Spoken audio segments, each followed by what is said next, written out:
Okay, hello ladies and gentlemen. Welcome to the video notes for Chapter 2, Section 4, Part 3, Zeros of Polynomials. I am debating whether or not there's going to be more than one video for this section. Given the length of the notes, my guess will be it'll probably just be one video for Part 3 here, as it is the third day that we've spent on this set of notes. When we are dealing with our rational zero, or our integer zero theorem, and solving polynomial functions by running those numbers through synthetic substitution, occasionally we are not going to get as lucky as we have been getting. So far, every example we've done, once we've reduced it to a certain point, it has been a factorable polynomial. In this case, we need to remember that not every quadratic equation can be factored with rational numbers. In those cases, what we have to use is the quadratic formula, which we should remember from algebra, which says that if we have ax squared plus bx plus c, a quadratic, equal to 0, then x is equal to negative b plus or minus the square root of b squared minus 4ac all over 2a, or the opposite of b plus or minus the square root of the discriminant over twice the lead coefficient. That means that what that means, and it says right there on the page, is that sometimes when we're taking our polynomial apart using synthetic substitution, we are going to run into a quadratic equation that does not factor, in which case instead of solving said quadratic equation by factoring, we'll have to use the quadratic formula. And in reality, we could use the quadratic formula every time, because we should remember from algebra that every quadratic equation can be solved using the quadratic formula. It's the method that works all the time. It just takes more effort than factoring, which is why we generally don't deal with it. So we're going to look at example 1. We're going to find all the zeros of that polynomial, f of x equals x cubed plus 3x squared minus 9x plus 5. Now the first thing to notice is that that does not have a pattern to it. It will not factor by grouping. So we're going to use our integer zero theorem to state that if it has an integer theorem, or an integer root, an integer 0, it will be one of these four numbers: 1, -1, 5, or -5, because those are the integers that divide the constant term evenly. We're going to do the same thing that we did in previous lessons. That is, we're going to start by testing those zeros using synthetic substitution, and we are looking for a 0. So we put 1 in the box, that would be testing 1 as a 0. And outside that box for synthetic substitution, we're going to put the coefficients from f of x, which would be 1, 3, -9, and positive 5. We run synthetic substitution. 1 times 1 is 1, add down. 1 times 4 is 4, add down. 1 times -5 is -5, add down. This means that 1 is a 0.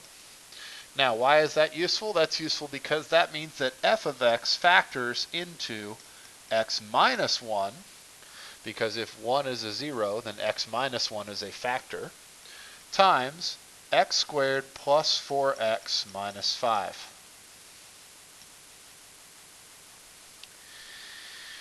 Now, we look at that and we ask ourselves, well, does that factor?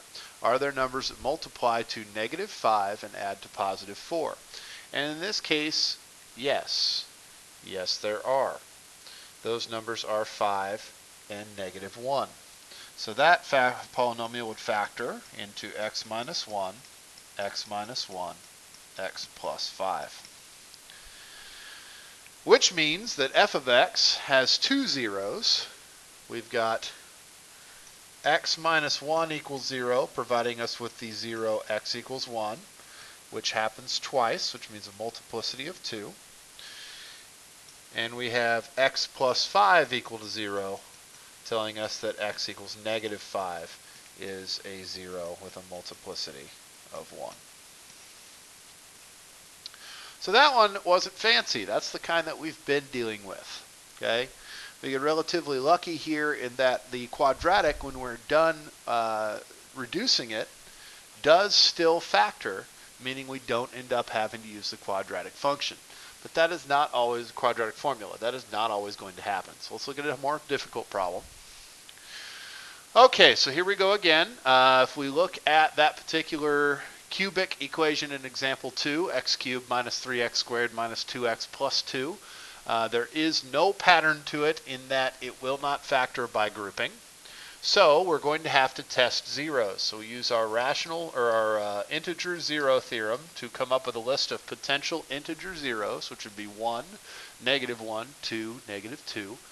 And we start testing them. We start with 1. So we put 1 in the box. Outside the box, put the coefficients from g of x, which would be 1, -3, -2, +2. We run synthetic division.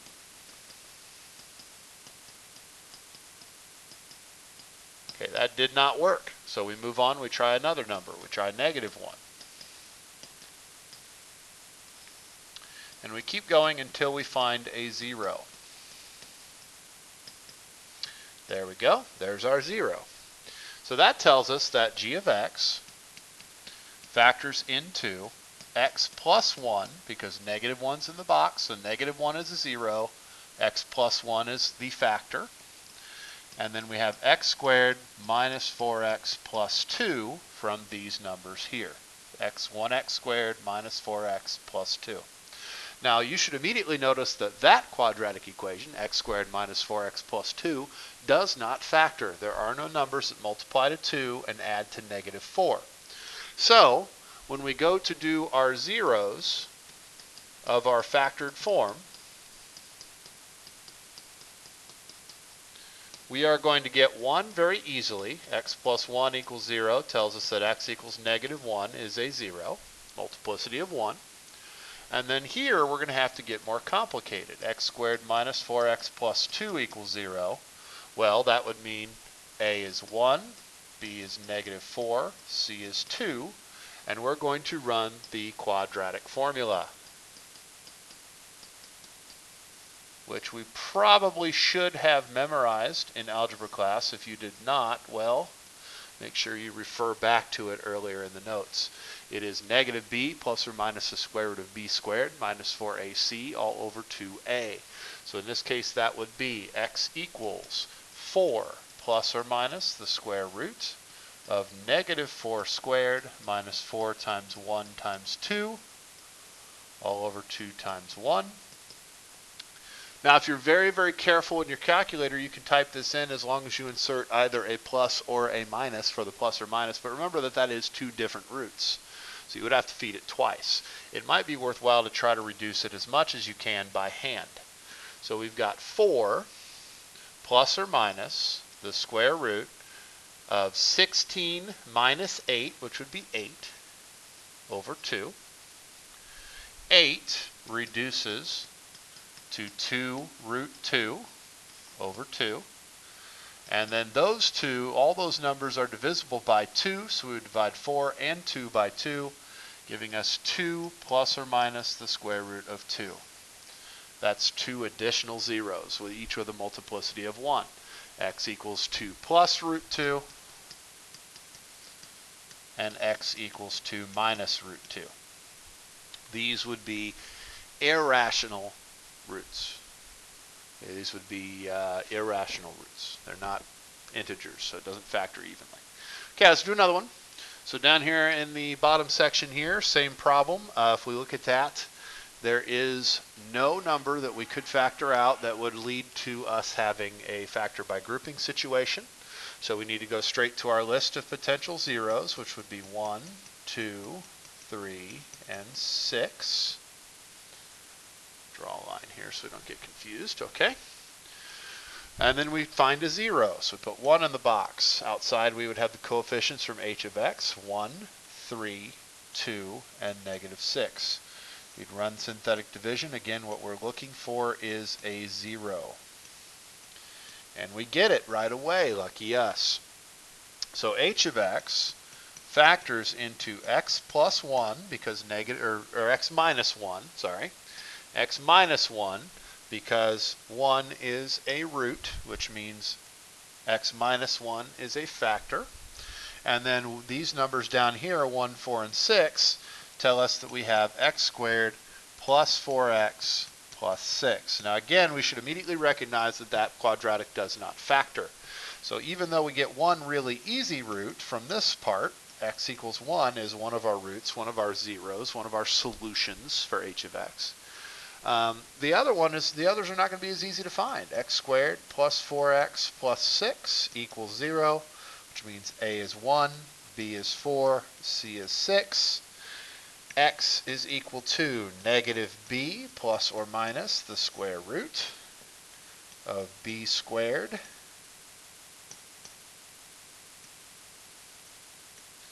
minus 4 times a times c, which would be 4 times 1 times 6, all over 2 times a. That would be negative 4 plus or minus the square root of 16 minus 24 over 2, or negative 4 plus or minus the square root of negative 8 over 2. Now here's where, again, we're going to have to reach back into what we know about algebra, and remember that when we have a negative number underneath a root, that indicates an imaginary number. We need to consider, does root 8 reduce, which it does. As we said up above, it reduces to 2 root 2 up here. Yes?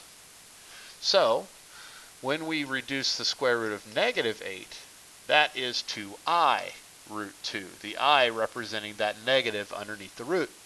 Again, these are all divisible by 2, so our final answer here would be negative 2 plus or minus I root 2.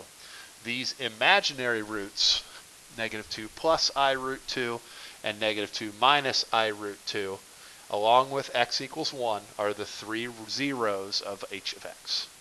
Those are complex solutions. They are not real. Okay, now the other part of this lesson involves writing the equation when we're given the roots. So complex roots, they always come in pairs, conjugates, which we learned earlier in an earlier lesson. In other words, you've got your complex root, a plus bi means that a minus bi is also a root. Okay, they come in conjugate pairs. But so do irrational roots. What I mean by that is if it's 3 plus the square root of 4, or that's not a good one, 3 plus the square root of 5, so is 3 minus the square root of 5. Okay, same deal. We're going to change that sign in the middle. Okay? All right. So when we look at these problems and I say write a polynomial function in factored form with the following roots, what we're going to do is look for this and go, okay, well, if 2i is in the list, then we need to add negative 2i to the list, which means that we have x minus 4 for that first root, x plus 3 for the second root, and then we have x minus 2i and x plus 2i. Now, I know it says in factored form, but we don't generally like to write imaginary numbers in that format. So what we would then need to do is we would need to FOIL these. Okay, so that would be x squared plus 2xi minus 2xi minus 4i squared. Well, these cancel because they're the same with different signs. And I is negative 1, so that says negative 4 times negative 1, meaning that that piece turns into x squared plus 4. So the factored form for this polynomial would be x minus 4, x plus 3, and x squared plus 4 would equal our function, whatever we decide to call it. So let's call that one f of x. Okay, same sort of deal over here. We've got 4. We'll talk about the multiplicity of 2 in a minute. We have I, which means we need to add a negative I. And we have root 2, which means we need a negative root 2. So we have x minus 4. And when you see that multiplicity of 2, all that means is that needs an exponent of 2. We have x minus I, x plus I for the I and the negative I, x minus root 2, and x plus root 2. Now in both of these cases, we're going to need to FOIL these out because we're not supposed to leave these messy things in that equation. So for this one here, we have x squared minus xi plus xi minus I squared. And for this one over here, we have x squared minus x root 2, plus x root 2 minus x root 2 minus root 4. In both cases, we can simplify. The outside and the inside terms cancel. Remember that I is negative 1. So that says x squared plus 1 there. The pen is acting up. Apologize for that. There we go. X squared plus 1 for those two roots. And for the part I did in purple, same deal. The outside and the inside terms cancel. Square root of 4 is 2. So that is x squared minus 2. So my answer over here, let's call it g of x, would be x minus 4 with a multiplicity of 2, x squared plus 1, and x squared minus 2. And that would be in factored form. Okay. We could also ask for these things in expanded form, which is a little bit more of a pain in the butt because that means that we'd have to get our answer from before and multiply it out. So let's do this. Here we go. We'll do this example and then we'll be done for the day. If we have root 5, we also need negative root 5. So our function, whatever we decide to call it, would involve an x plus 2, an x minus 1, an x minus root 5, and an x plus root 5. That would be these four roots in order written as factors. Remember, you change the sign from a root to a factor. So then we're going to multiply those out. So what you're going to do is you're going to FOIL these two and FOIL these two. So the first set there, x times x is x squared. X times negative 1 is negative x. 2 times x is 2x. 2 times negative 1 is negative 2. Combine like terms, the first part becomes x squared plus x minus 2. For the second part, x times x is x squared. X times root 5 is x root 5.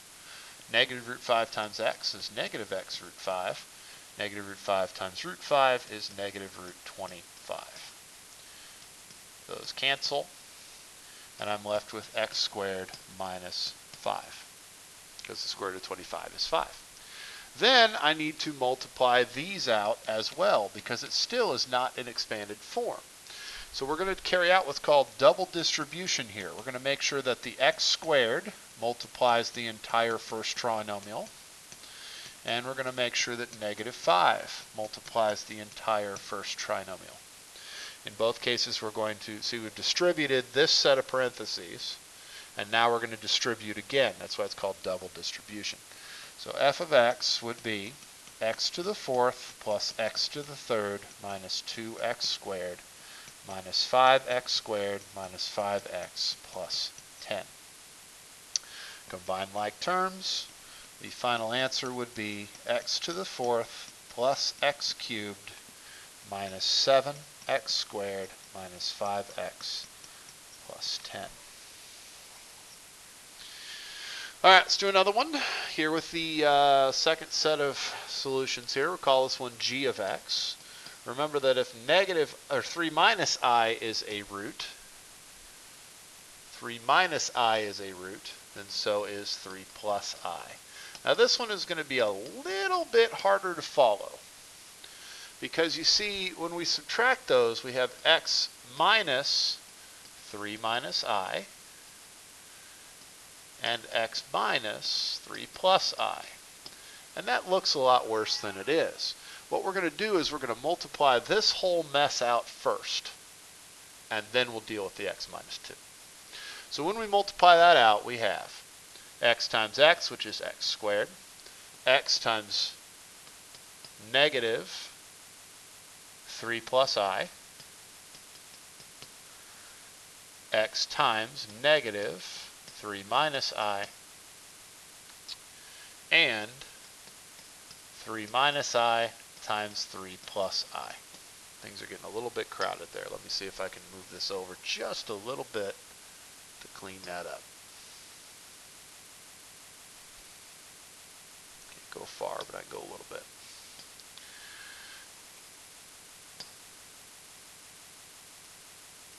Okay, now we're going to distribute, and FOIL. Remember, this is all still in parentheses.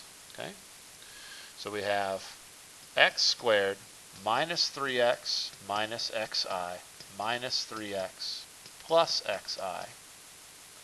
Then we FOIL these, which would be 9 plus 3i minus 3i minus I squared. So remember that x minus 2 is still chilling out front. We haven't done anything with that yet. Okay? So now we're going to combine like terms. We have negative 3x, negative 3x. So that is negative 6x. Negative xi and positive xi, those cancel. Negative 3i and positive 3i, those cancel. Negative I squared is really plus 1. So I have 9 plus 1 is 10. So that whole mess turns into x squared minus 6x plus 10. And then we need to double distribute here and multiply this out. So g of x would equal x times the trinomial x squared minus 6x plus 10 minus 2 times x squared minus 6x plus 10. Distribute would be x cubed minus 6x squared plus 10x minus 2x squared plus 12x minus 20. Combine like terms. Got two sets to deal with. Giving us a final answer of g of x is x cubed minus 8x squared plus 22x minus 20. That does it for this set of notes. Thank you very much for your time and attention.